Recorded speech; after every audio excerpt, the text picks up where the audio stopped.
Hi, I'm Rylan Mount, and this is the second video in a series of the fundamentals of parkour. Today we're going to be focusing on vaults and flow. I'm going to demonstrate 4 different vaults that all build off of each other, and then I'm going to show you how to do them in a flow, in a line, as we call it in the parkour community. All right, let's go. The first vault we're going to be focusing on is the safety or step-through vault. First thing we're going to start with is just 1 foot going up onto whatever object you're going over. You're going to match it with your hand on the opposite side and step your leg through. Then, a great way to start with this is just doing that same thing, but we're going to slow it down. Take that 1 foot, take that 1 hand, making sure that they're opposites so we can take our back leg and stick it through to the other side. And we're just going to balance in this position. Finding strength and comfortability holding it will help you when you're adding speed and momentum later.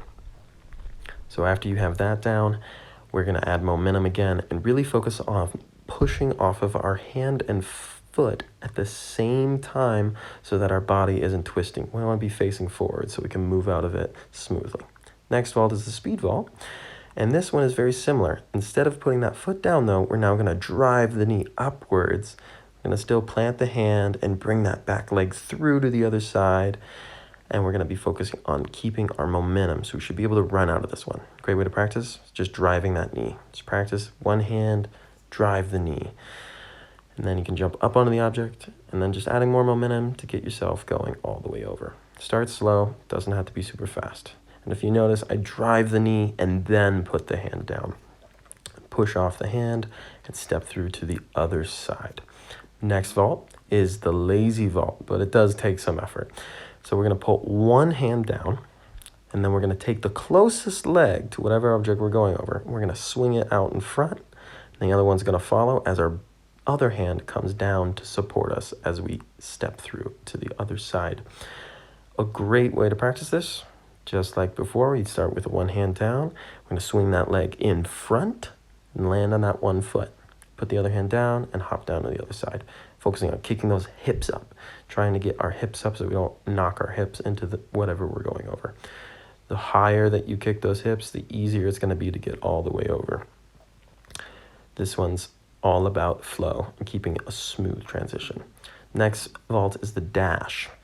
The dash, instead of coming from a side angle now, we're coming from straight on. We're going to kick those hips up again.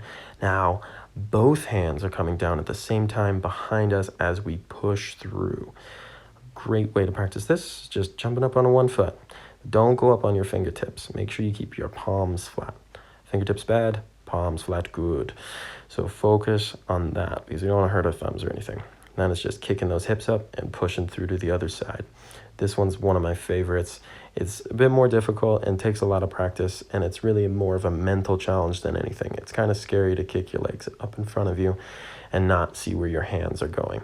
But practice it over and over, and you'll have it in no time. Next up, we're going to be focusing on flow and creating a line with the same vaults that I just showed you. And it's just all about focusing on making sure that you're not stuttering in between your movements.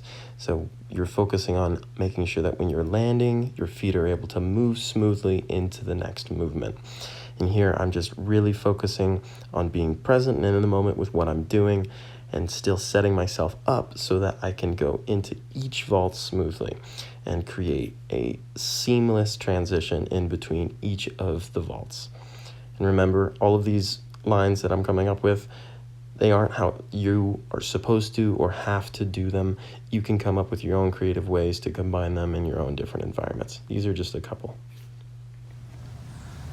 So, there are 4 vaults for you to play around with. Remember, those 4 are just the beginning. There's so many other things that you can practice and learn in the ways of vaults, movement, and flow. And most of all, just remember to play around and have fun with it. That's the whole point, is to express yourself. It's like, my favorite metaphor is that parkour athletes are the kids that never left the playground. We took it with us. So just keep on having fun. And as always, have a good day. Keep training hard. Peace.